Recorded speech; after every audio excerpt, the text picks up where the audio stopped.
Hello, in this video we will be unboxing a Sony A7C with 28 to 60mm kit lens, and I know it's a little bit late for unboxing due to this camera being out for quite a bit now. Now what's interesting that I ordered silver version versus black and with the lens, but on this box as you can see it's black. Sony cutting costs on production, huh? So let's go ahead and unbox this. So what used to be a smallest full frame camera at the time of its launch. As I open it, we are welcomed with the documentations and manuals, which no one ever reads. What's great about the size of this camera, it is operating on the FZ100 or Z if you're American, obviously. It's definitely better than some of the APS-C cameras that has smaller FZ50, I do believe that it's called, batteries, which used to run out of juice within minutes. Of course, the common branded Sony strap that no one again uses, at least I don't. And here is the full frame Sony lens, 28 to 60mm, very small element, and the cap feels cheap.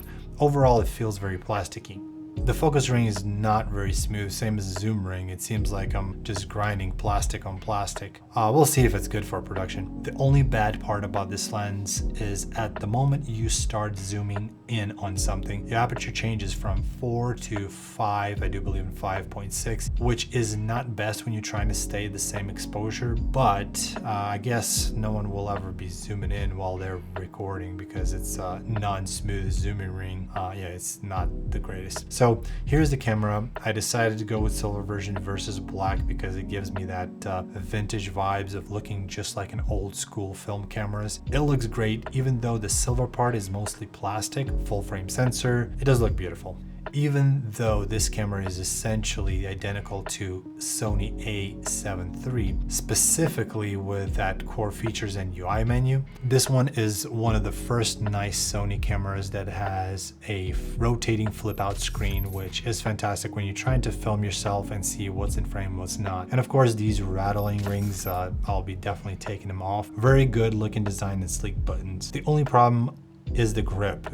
I don't know, it's just good for some very small hands, even though I feel like it would be uncomfortable even for the little people. I will definitely put on a cage with a grip extender, possibly small rig brand, one SD card slot, headphone jack with a mini HDMI and USB cable, mic jack, and thank goodness they do not use those floppy doors from A7 III camera. Let's go ahead and put the lens on the camera's battery, and when you turn it on, obviously you have to set it up, everything like language, time. It gives you a suggestion to download the app with this camera that has like some cool features. And what's interesting, you have to rotate the lens to actually show any kind of image on the LCD screen. Very interesting. I can tell you that 28 to 60 is actually not bad of a range for a kit lens. 28 is just wide enough, and 60 will give you a great bokeh when you are aiming on the product photography or items or something smaller. Now, one of the biggest reasons why I chose this camera over A7 III is because it does not have that 30-minute recording limit. So you can go ahead and just press record and it will record until the battery ran out or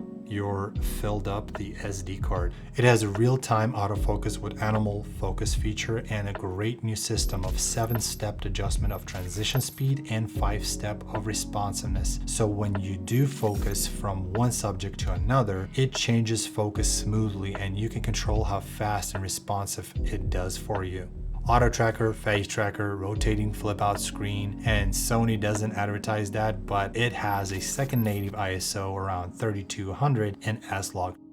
Overall, it's a beautiful camera, and in the next video, I will make sure to tell you all about the negatives and flaws of this camera and how to fix them. So to not miss this video, please slap that subscribe button, smack that bell while you're at it to get notified whenever I'm gonna upload next. Thank you for watching this unboxing of A7C with the kit lens. And as always, stay awesome, my friend, and I will see you in the next video.